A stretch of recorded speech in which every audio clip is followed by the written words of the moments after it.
Path is one of our innovation partners for DevX World, which we are really excited about coming up in June. You guys are kind of a unique organization in that you do think about policy, you do think about, and you do implementation too, but you're also on the innovation side. You have scientists, you have PhDs, you've got laboratories, right?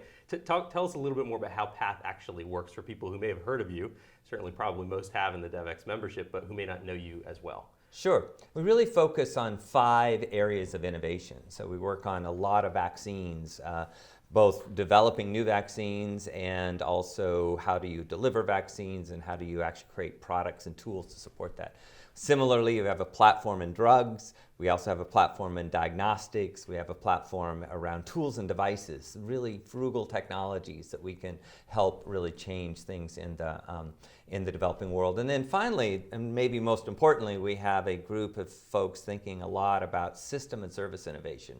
So what is it going to take to actually ensure uptake on the ground? How do we ensure behavioral change innovation? What is social science teaching us that we can do things differently around market dynamics or community-based behaviors? And when I think about what Path is doing on an issue like malaria and many others, it seems like it's kind of this new moment. All of these tools being brought together, partnering with governments, working with donors. Can we say that that's a new moment for global health overall?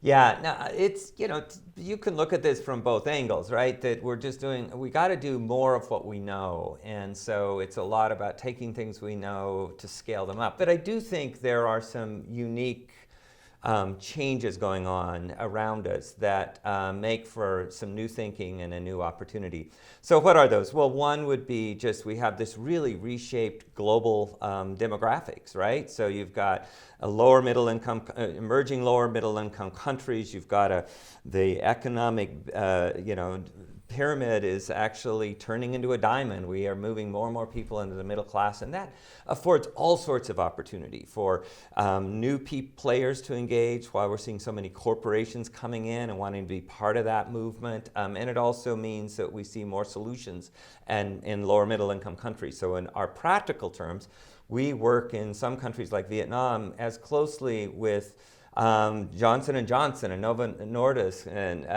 Novartis and GSK as we do with CDC and USAID, because those are folks that are trying to figure out how do you reach other communities in those countries.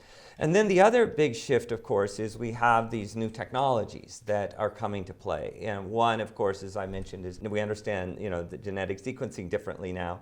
But actually, I think more pertinent right now is all the work around digital health. So you've got data and new data tools and data cultural changes and data opportunities to understand and build evidence. We've got ways to reach people remotely because now we don't have to be reading a diagnostics on site.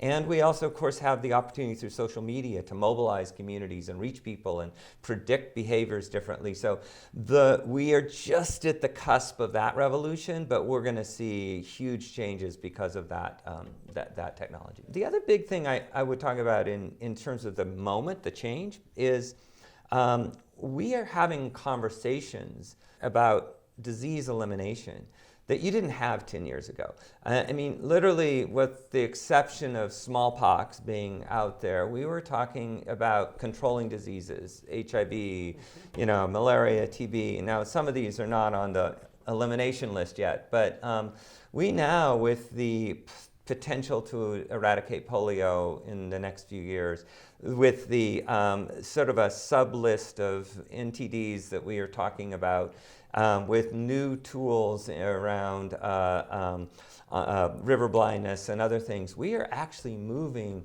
in a world where elimination of diseases and potential eradication is actually something we're actively talking about.